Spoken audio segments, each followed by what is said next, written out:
So my future ex-wife is going to talk about a very personal story and show us exactly why the smallest things about religion can be harmful.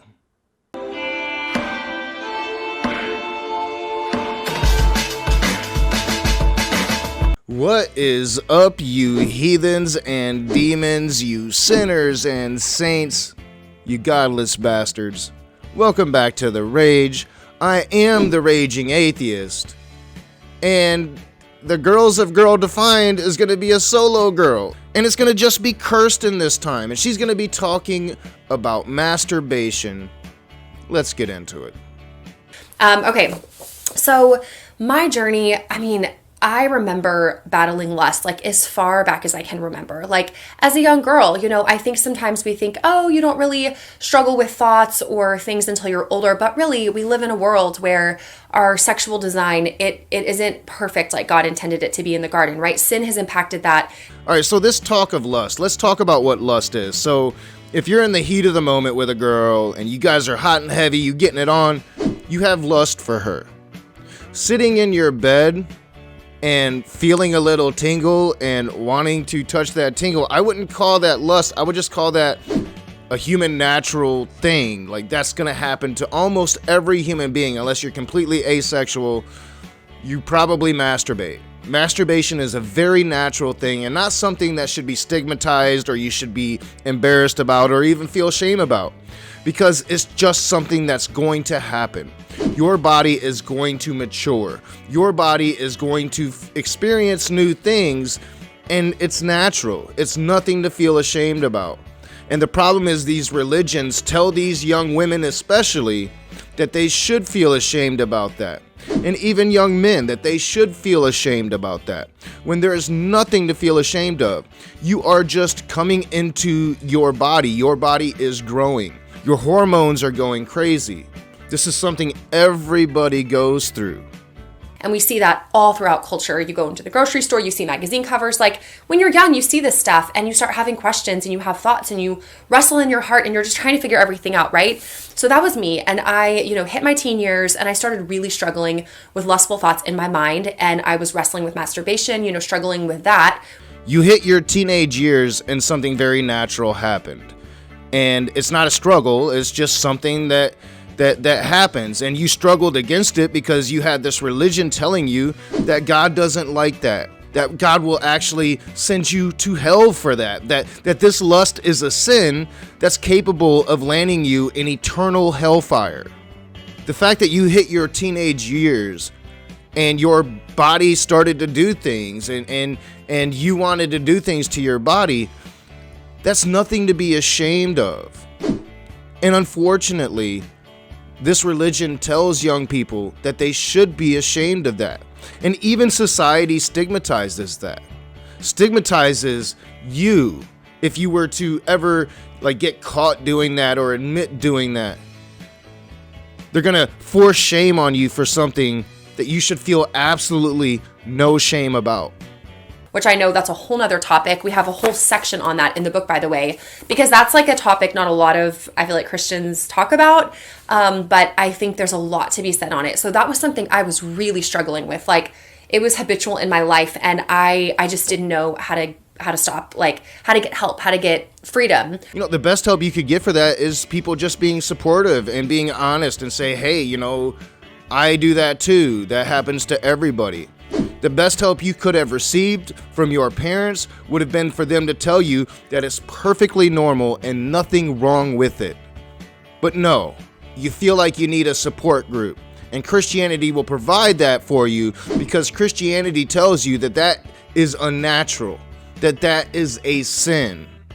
Or how to find freedom. And I was struggling with a lot of the lustful thoughts in my mind and in my heart, just toward guys, and I was so ashamed. If I'm being perfectly honest, I was so ashamed and I just thought, wow. And this moment of honesty is everything. And I wish you would really realize that, because you shouldn't have felt ashamed. You shouldn't have felt any shame whatsoever for being a human being, for having a body and wanting to understand that body, for wanting to understand your own personal sex drive. I am sorry that people made you feel shame for something that is completely natural. You should not have went through that. And it's what makes religion dangerous. Ever tell anyone or get help because they're going to be like, oh, you're one of those strange Christian girls. Okay, so if that's a lie that you're believing like I was, I want you to know that lust, sexual struggles are just as much of a girl problem as they are a guy problem. Of course they are, because they're a human problem.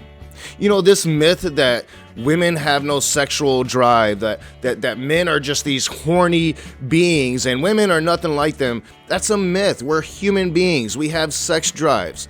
Sure, you might be a bit different. Your sex drive is probably unique and its own thing, and you should embrace that, and you should explore yourself to understand who you are and what your sex drive is. But this belief that this figure up there is watching your every move, and the moment your fingers start to slide down your belly towards that no-go zone, that God is up there writing that down and angry about it. I'm sorry you think that way.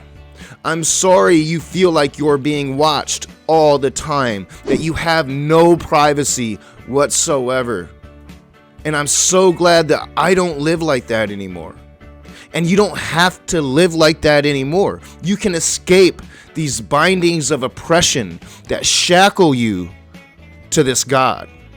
Speakers were talking to a group of young people, and they were talking about sexual sin, and they were so candid and so honest in a way that I had never seen before, like from Christian speakers. And I was just like sitting there, you know, like my heart's pounding, and they were talking specifically about different ways that we can struggle and get trapped in sexual sin. And they had mentioned masturbation, and they said, you know, one of the ways that the enemy loves to keep us trapped is when he can convince us to believe the lie that we're the only ones who are struggling, or that there's too much shame in what we're doing to even mention it, to even get help.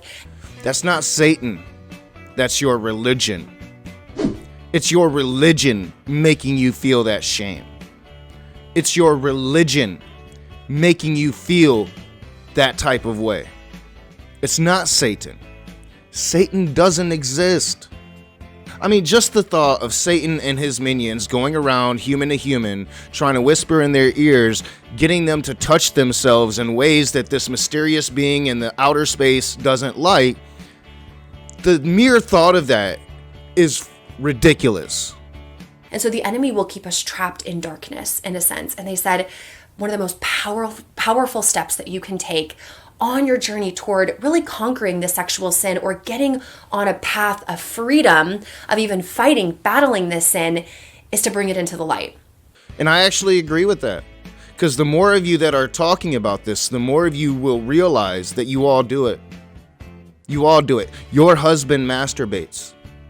Probably in the shower when you're not there, or when you're in the other room. Even if he just had sex with you last night or that morning, he's probably still masturbating, just like you are, because it's natural. And even though we like to say that we don't do these things because society has, for some reason, stigmatized these things, we still do it.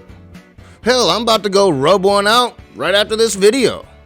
All right, I want to thank you, patrons. You guys are the shit. Your support is everything. You guys don't have to give me your support, but you do. You appreciate what I do, and I appreciate you for that. And you guys take your hard-earned money, give me a little bit, just to show you that you appreciate what I do. So thank you so much. I love all of you.